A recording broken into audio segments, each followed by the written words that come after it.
아니 계속되는 겁니다. 계속되는 건데 이제 대언, 예언을 어떻게 우리가 해석할 것인가에서 지난번에는 대언과 예언에 관한 여러 가지 관련된 그 용어, 특별히 우리가 기억해야 될 용어들을 살펴봤고요. 오늘은 경륜주의에 대해서 살펴보겠습니다. 이 경륜주의를 우리가 몇 번 간단하게 공부를 해본 적이 있는데 이 말 자체가 쉬운 용어가 아니기 때문에 그리고 공부해서 또 잊어버리고 그래서 다시 한번 살펴보길 원합니다. 영어로는 dispensationalism이라고 해서 많이 들어보셨을 건데 이것을 이제 세상에서는 이제 주로 어떻게 번역을 하냐면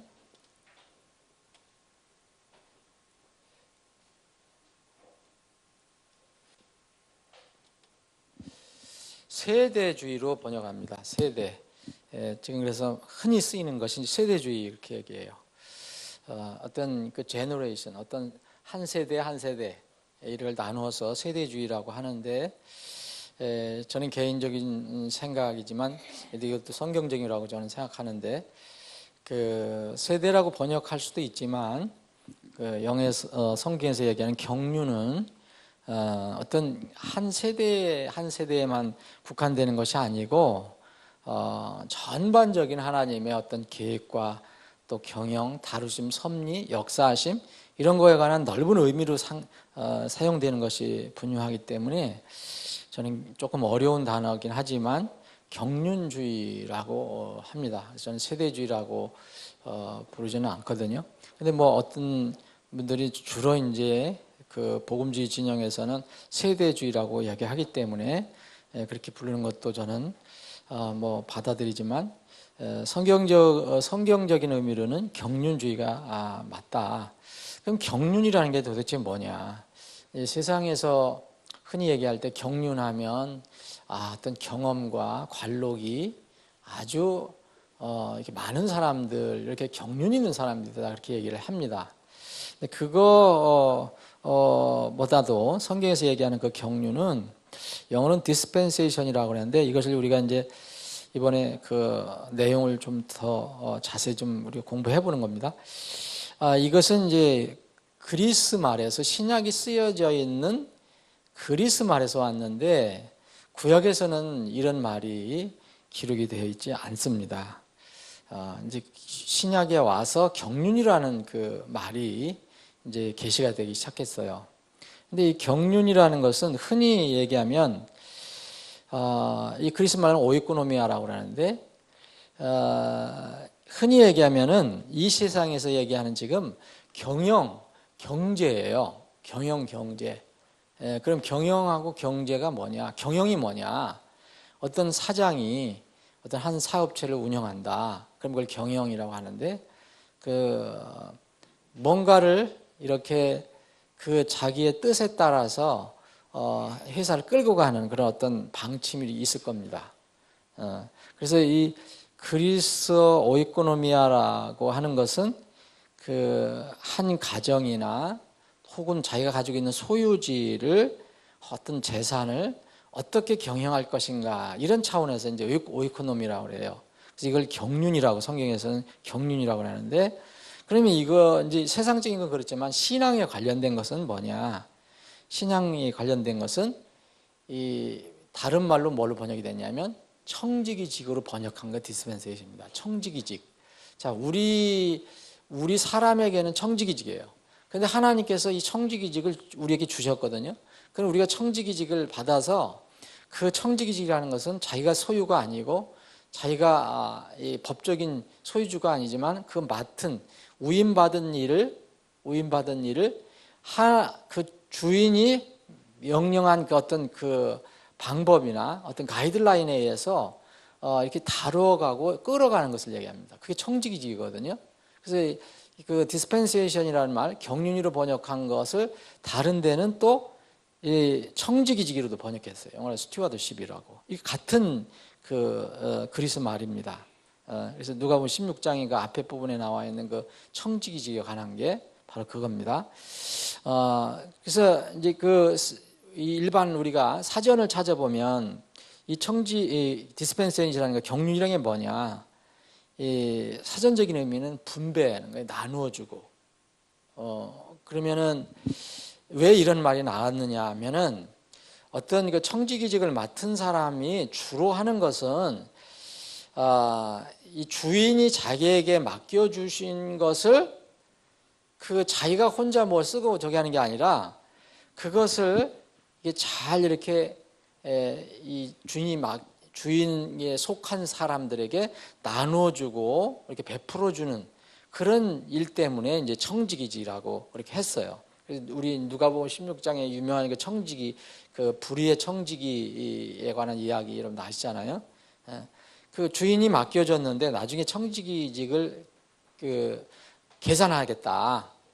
계산하잖아요. 그러니까 나중에 다 이렇게 그 겁을 먹고 나중에 그 불의한 청지기가 자기가 이제 그 미래를 대비하기 위해서 자기 주인의 것을 가지고 다른 사람에게 이제 인심을 써갖고 결국 그 사람들이 자기를 받아들이도록 하는, 그래서 불의의 청지기지만 예수님께서는 네가 네 미래를 준비하는 그런 차원에서는 그건 잘했다라고 얘기를 해요. 그 재산을 이렇게 남용하고 그런 건 잘못된 거지만, 그래서 바로 그런 의미에서 이 경륜이라는 것은 사람에게 올 때는 분배하고 이렇게 다루어주고 보호해주고 하는 거, 경영해주는 거.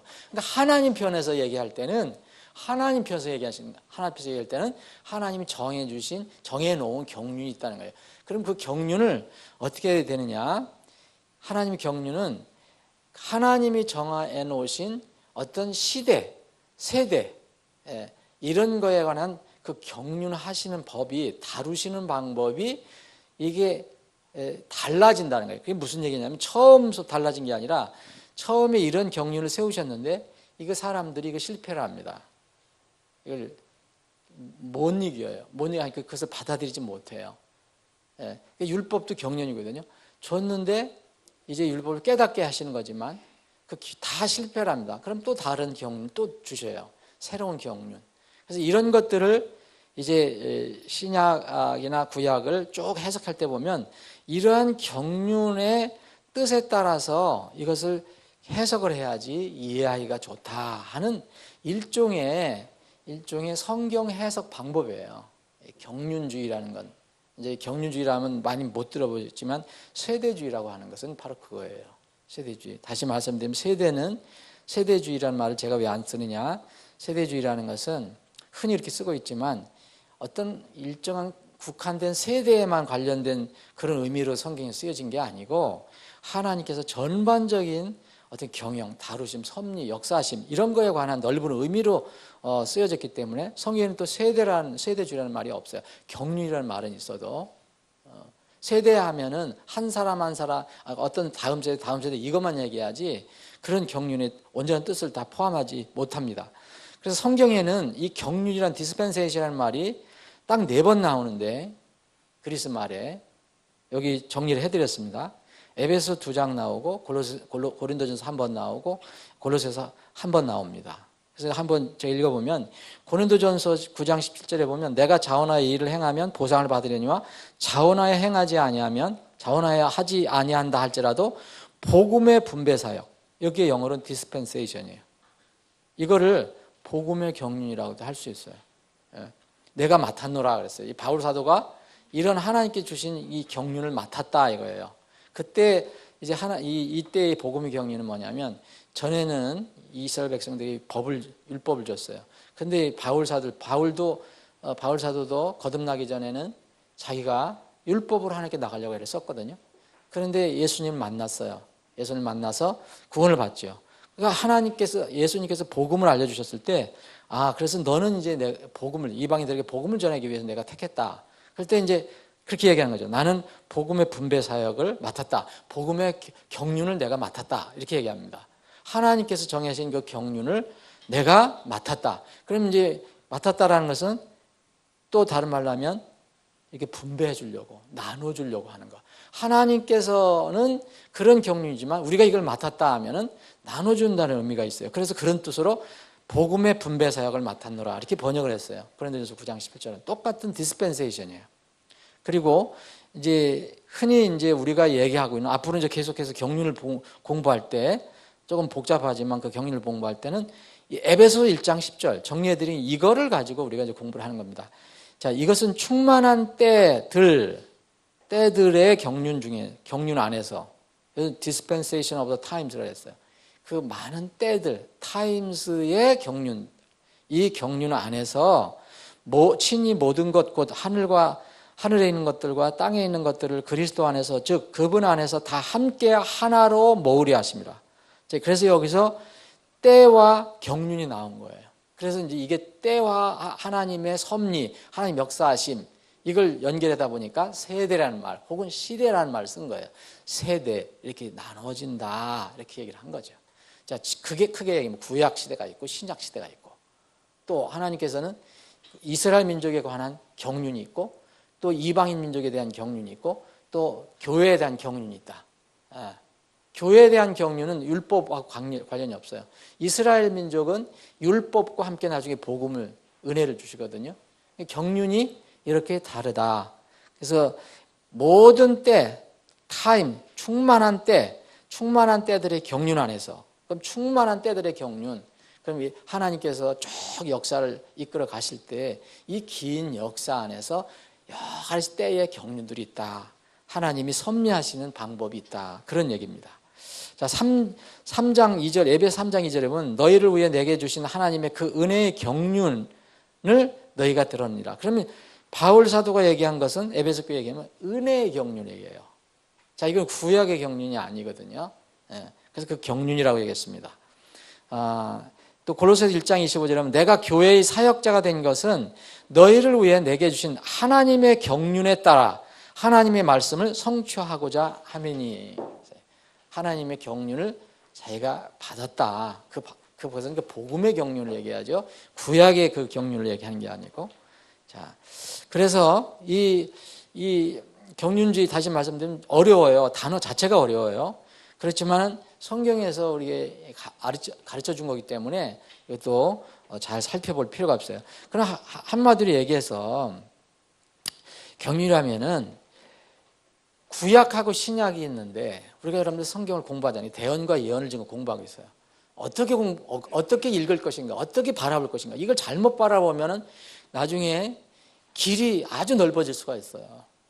자, 우리가 성경을 처음서부터 영적으로만 볼 것이냐, 영예를 할 것이냐, 풍의적으로만 볼 것이냐 하고, 아니 1차는 문자로 보고 또 필요한 거를 교훈을 얻는 것은 우리가 교훈을 얻는 거지만 이런 방침이 있잖아요. 그러면 처음에는 아무것도가 아닌 것 같지만 처음에 그렇게 시작을 하면 처음에 풍류로 들어가는 사람들은 나중에 그 뒤에 부분에 보면 길이 엄청나게 벌어져요.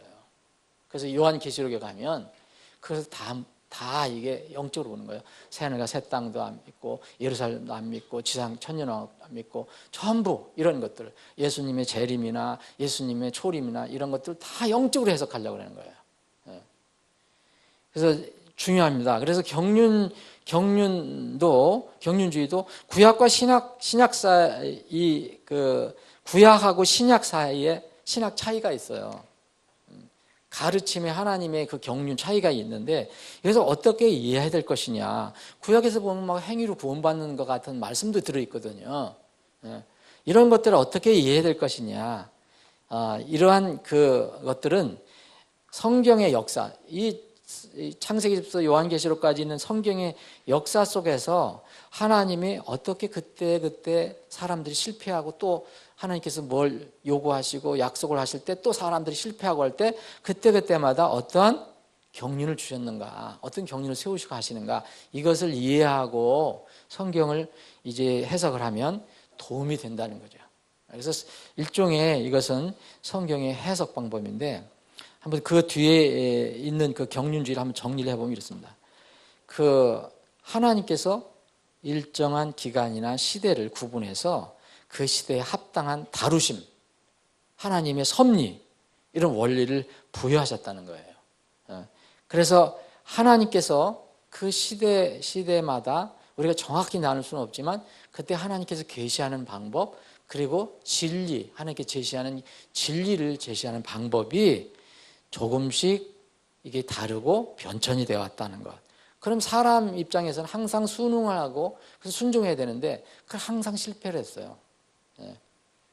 항상 실패를 하다가 마지막에 이제 경륜의 마지막에는 이제 그 기간적으로 말하면 천년왕국 아니면 마지막에 정말 그 영원한 시대의 경륜이 시작되는데 이런 단계까지 성경은 계시를 해주고 있어요.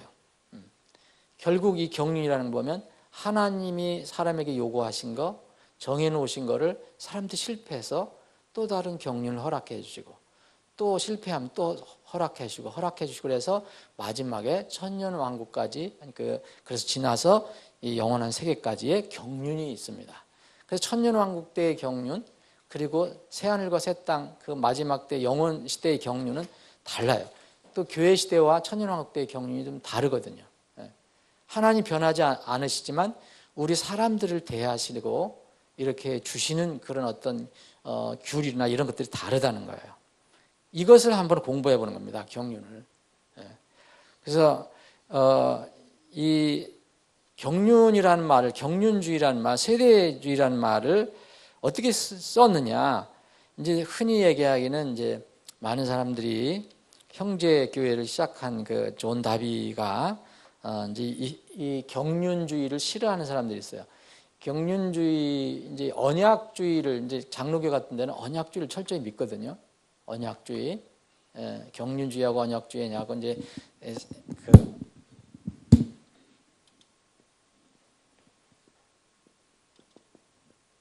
언약주의도 나중에 살펴볼 건데 이 세대주의하고 언약주의는 이렇게 반대형 그 형태로 되어 있습니다. 이것을 이제 특히 이제 그 칼빈의 예정론 쪽으로 생각하는 분들은 이걸 싫어해요. 이런 용어를. 그래서 흔히 이제 이분들이 얘기할 때 보면 이건 존 다비가 1800년대에 존 다비가 시작을 한 거다. 그 전에는 없었다 이렇게 얘기해요. 근데 사실은 그건 아닙니다.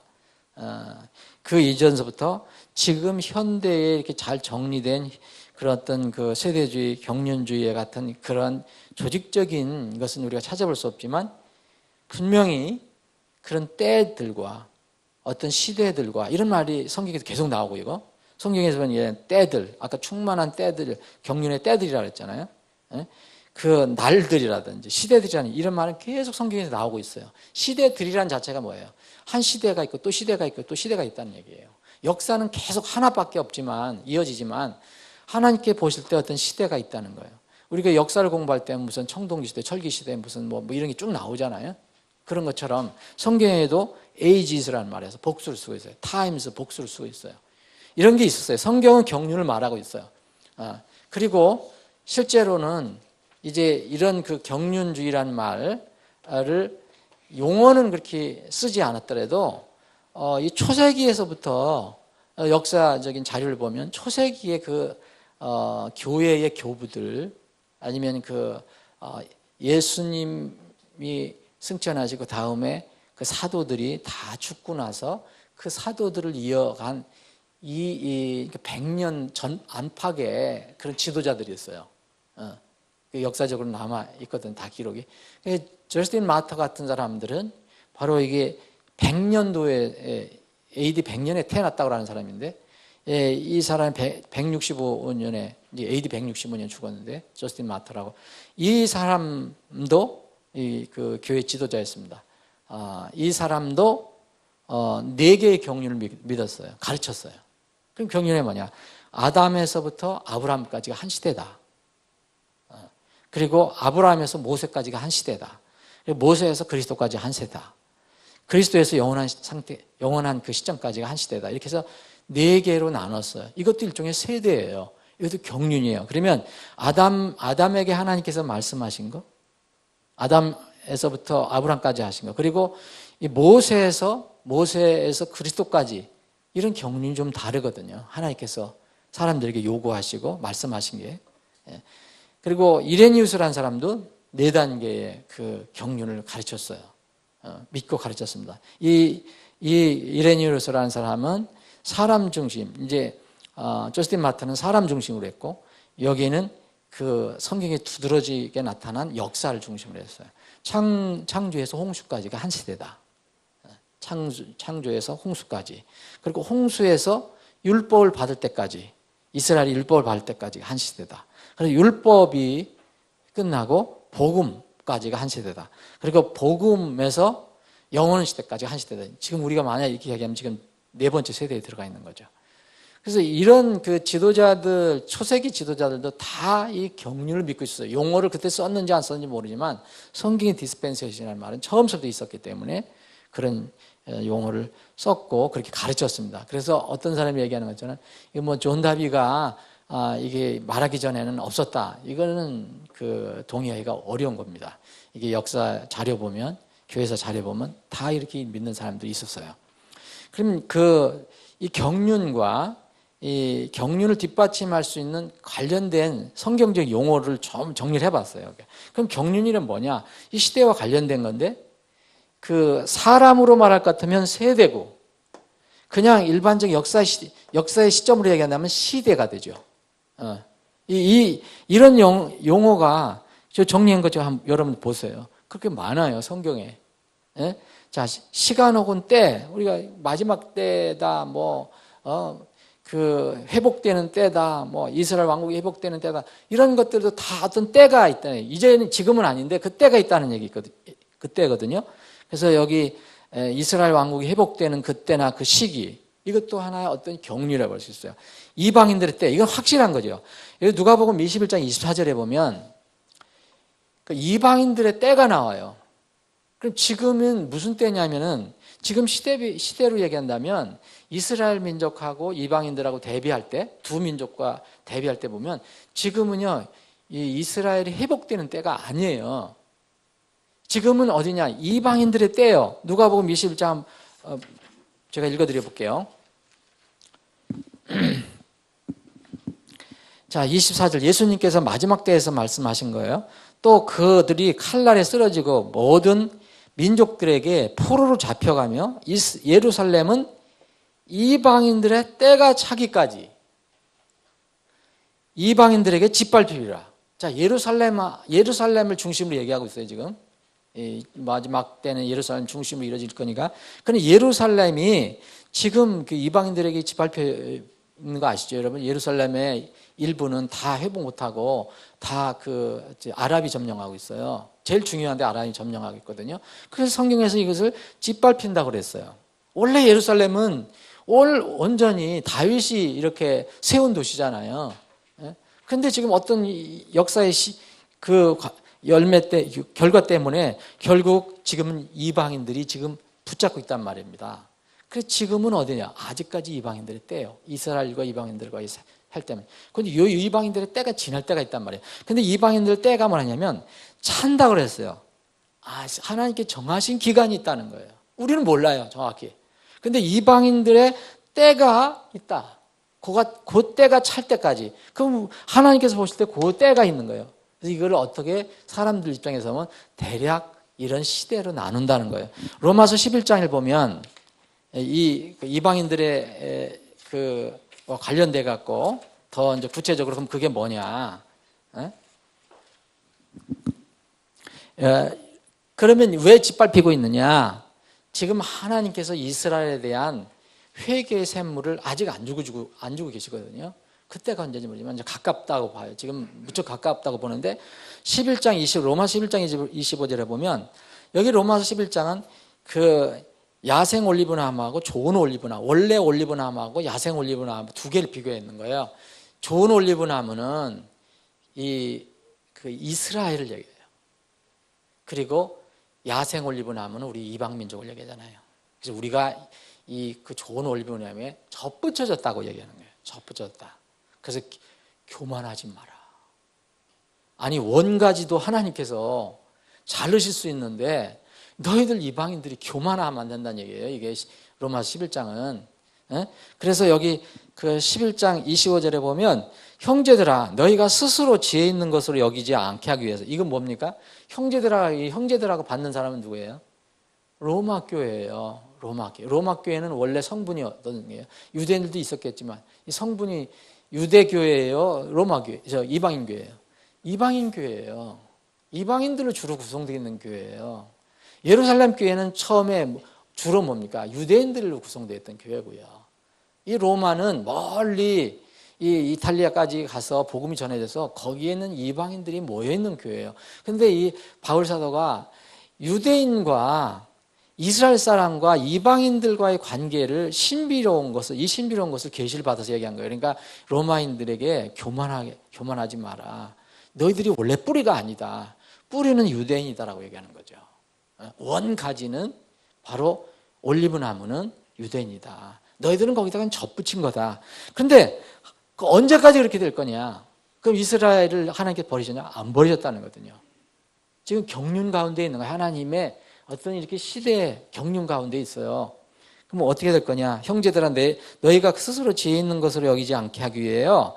이 신비에 대해 너희가 모르기를 내가 원치 않으니 이 신비는 곧 이방인들의 충만함에 이르기까지. 자, 아까 누가복음 21장 24절에 보면 이방인들의 때가 차기까지 그랬어요. 이방인들의 때. 이게 하나님이 보실 때 이렇게 날이 돌아오는 때가 있단 말이죠. 근데 여기는 이방인들의 충만함에 이르기까지 이스라엘이 부분적으로 눈멀게 된다는 것이라. 이스라엘이 눈머는 거예요. 지금 이스라엘의 소수는 또 이렇게 거기 이스라엘 땅에도 구원받은 사람이 있거든요. 우리와 똑같은 이런 신앙을 가지고 있는 사람들이 있어요. 소수지만 성경을 믿고. 그러나 대부분의 이스라엘 민족들은 아직은 눈이 멀어 있어요. 눈이 멀어 있어요. 근데 하나님께서 무조건 끝까지 아니라 이방인들의 수가 채워질 때까지예요. 그걸 어떻게 알아요? 우리가 모르죠. 하나님께서 계획하신 이방인의 수가 채워질 때까지, 충만함이 이를 때까지.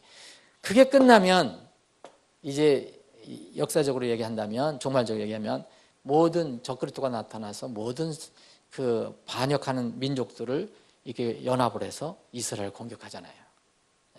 그럴 때 바로 그 시대에 예수님께서 이스라엘에게 회개의 샘물을 터뜨려줘요. 회개의 샘물을 주세요. 그래서 이스라엘 민족이 회개를 하는 거예요. 우리가 저분을 찔렀구나, 잘못했구나. 회개의 선물을 줘요. 그 회개하고 그 이스라엘을 이제 주님께서 그 이방 민족을 떨게 하는 잔으로 만드시죠. 큰 도구로 사용하시죠. 마지막 때.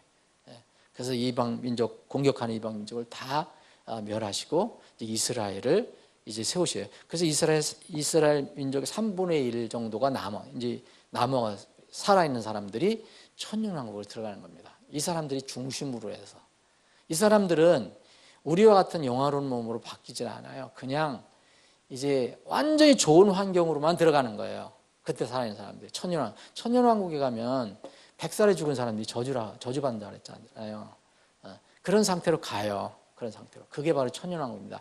그래서 물론 이제 구원받지 않은 이방인들 중에서도 가는 사람이 있겠지만 이미 구원받은 사람은 예수님 오기 전에 우리는 거기 가서 천년왕국에서 시집장 갈라도 안 돼요. 우리는 영화로운 몸으로 바뀝니다. 천사와 같은 영화로운 몸으로 바뀌어요. 천년왕국에는 우리는 결혼 생활하지 않습니다.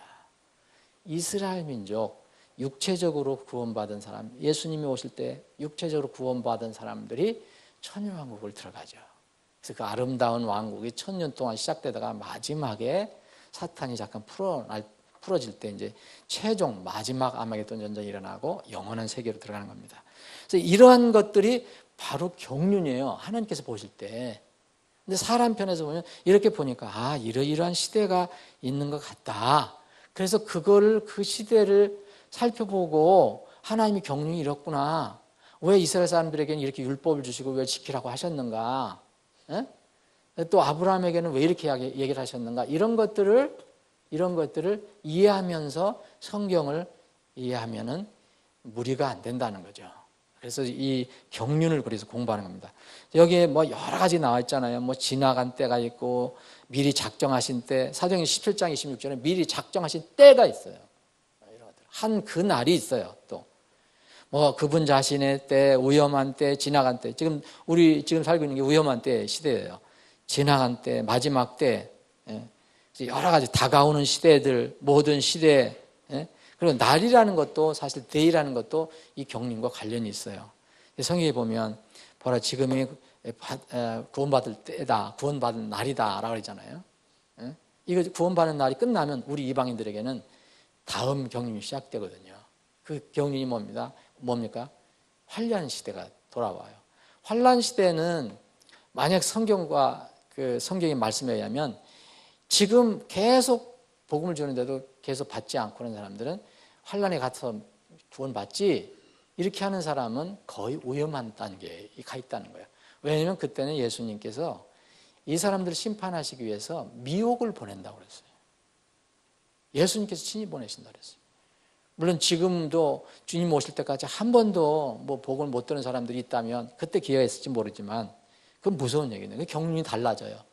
어떻게 지금은 우리에게 하나님께서, 예수님께서 우리에게 미혹을 믿도록 보내십니까? 안 보내시거든요. 그런데 데살로니가 후서에 보면 그 때가, 경륜이 지나면, 이 은혜의 때가 지나면 하나님께서, 예수님께서 심판하시기 위해서 그들에게 믿지 않았기 때문에 미혹을 보낸다. 미혹. 그래서 믿게 한다. 그 미혹을, 거짓을 믿게 한다. 그래서 심판하신다 그랬어요. 경륜이 다릅니다. 그래서 예수 그리스도의 구원의 날, 마지막 날들, 주 예수 그리스도의 날, 그리스도의 날, 예수 그리스도의 날, 하나님의 날, 주의 날은 뭐 구약에서부터 신약까지 넓게 퍼져져 있는 건데, 이러한 것들이 다 경륜과 관련된 그런 용어예요, 성경에서. 근데 요걸 강조하다 보니까 이제 세대주의로 번역을 했어요. 누가 세대주의로 번역했는지 잘 모르겠어요, 저는. 이걸 시대주의로도 번역할 수 있고 세대주의로도 번역할 수 있다. 근데 지금 이 시대의 세대주의라고 주장하는 분들은 좀 너무 이렇게 지나치고 비성경적 부분이 또 많이 도입이 돼서 사실 그 용어 자체가 많이 오염이 됐어요. 그래서 저는 경륜주의라는 말을 씁니다. 이게 성경적인 것이니까. 그럼 쉽게 얘기하면 세대, 이 기간, 인류 역사에서의 기간, 어떤 이렇게 세대 수가 몇 개가 되겠느냐, 이거는 성경에 얘기하지 않아요. 우리가 성경을 창세기부터 요한에서 쭉 읽어보니까 하나님께서 이렇게 하시고 또 그 다음에 이렇게 또 말씀하시고 이렇게 말씀하시고 이런 걸 나누어서 이제 나누다 보니까 몇 개다 이렇게 얘기를 하는 거예요. 성경에서 몇 개다 이런 경우는 전혀 없습니다. 그래서 어떤 사람이 만약 이 7개를 딱 믿어야 된다. 7개. 이제 가장 보편적인 것이 이제 7개인데, 7개를 믿어야 된다 그러면 그거는 그런 것은 잘못된 주장입니다. 성경에 그런 게 없어요. 그것이 중요한 게 아니에요. 그 수가 중요한 게 아니라 하나님께서 사람에 대해서 이런 경륜을 가지고 섭리하신다. 이것을 깨닫는 게 중요한 거죠. 분명히 구약 경륜, 신약 경륜 다릅니다. 예수님의 6개월 전에 선구자였던 침례자 요한은 그 예수님 이후에 사도들과 하는 것이 좀 달라요. 왜냐하면 침례자 요한은 율법의 마지막 대언자예요. 그러면서 동시에 또 복음의 선구자예요. 이 과도기적인 인물이거든요. 근데 나중에 이 침례자 요한하고 사도 바울하고 대비해서 왜 틀리느냐 이렇게 얘기하면 안 되거든요. 그런 경륜이 있었기 때문에 그런 거죠, 그때는. 자, 경륜의 수에 관해서는 세대 수가 몇 개가 돼야 되느냐. 그래서 여러분들이 많이 들으셨을 거예요. 7개. 특히 이제 러크만 계열에서 주로 많이 얘기를 하는데 7개라는 많이 들으셨는데 그 7개를 믿으시면 믿는 거고 또 굳이 7개만 꼭 맞는다라고 할 수가 없어요. 수는 그렇게 중요한 게 아니라 그랬지 말씀드렸잖아요. 지금 하나님께서 각 시대별로 이렇게 말씀하시고 요구하시는 그런 내용들을 우리가 파악해서 이렇게 얘기를 하는 것이다. 그것을 이해하면 되죠. 하나님께서 우리에게 은혜로 어떤 세대인데 이제 나중에 이제 세대별 구원에 관해서 얘기할 때 여러분들이 절대 따라가지 말아야 될 게 뭐냐면 세대별로 구원이 다르다는 거. 경륜별로 구원이 다르다는 거는 절대 믿으면 안 돼요. 이건 근본적인 뭐가 문제냐면 이 에덴 동산에서부터 요한계시록 끝까지 사람이 변화되느냐 이것만 여러분들 질문하시면 돼요. 그런 사람들이 물어보세요. 그러면 사람이 에덴 동산에서 타락을 하고 난 뒤에 그러면 경륜이 시대별로 다른다 그러는데 그 시대마다 사람이 바뀌냐 물어보세요. 사람은 안 바뀌어요. 무슨 얘기냐? 사람 본성은요. 그 아담으로부터 모든 사람 태어나는 사람들은 아담의 죄를 가지고 태어나요. 그렇죠? 어떤 시대든 그건 똑같아요. 그럼 구원은 근본적인 그 방법이 이 똑같기 때문에 사람은 똑같기 때문에 하나님의 은혜로 태어나는 거예요. 은혜로 구원받는 거예요. 그거 다르다고 해서 뭐 여기 그런 분들이 있잖아요. 이런 로크만 계열 그런 데서는 뭐 구약이 구원 반방 다르고 신약이 다르고 뭐 환란기 때 구원 반방 다르고 뭐 천윤왕 때 다르다고 그런 말 들어보셨죠? 그러면 예수님의 피를 근본적으로 부정하는 결론도 생겨버려요. 어린 양은 태초 이후부터 죽으신 창세 이후부터 죽으신 어린 양이라고 그랬거든요. 그러니까 그런 것은 굉장히 조심해야 된다는 거. 단 성경을 해석할 때 이런 경륜이 있었구나 하나님께서 그걸 이해하면 많이 도움이 된다는 거죠. 자, 그래서 아까 처음에 초세기 교회 그 지도자들은 4경륜을 믿었어요. 4개의 경륜. 근데 주로 요새 많이 정리가 된 거는 7가지 경륜을 얘기해요. 많이 들어보죠? 7경륜. 그리고 또 6경륜도 있고요. 6경륜에서 하나 뺀 거 5경륜도 있고요. 이런 내용들이 이제 쭉 나와 있는데 이런 그 경륜을 그럼 어떻게 나눈 것이냐. 이걸 이해하면 이걸 딱 부러지게 여기서도 여기까지 나는 이렇게만 믿겠다라고 얘기하면 안 되고요. 대략 창조에서부터 아담의 타락까지는 창조 막 하시고 나서 아담이 타락할 때까지는 하나님께서 아담을 어떻게 대하셨는가? 예를 들어서 그거는 무죄 시대였거든요. 무죄. 아담이 죄를 짓지 않았을 때였잖아. 근데 죄를 짓고 나서 또 하나님 경륜이 달라져 버려요. 이런 것들을 좀 이해하면은 성경, 특히 예언을 이해하는데 도움이 될 것이라는 거죠. 그래서 앞으로 다음 주에는 경륜에 몇 가지 경륜이 있다. 그 경륜에 따라서 한번 살펴보겠습니다.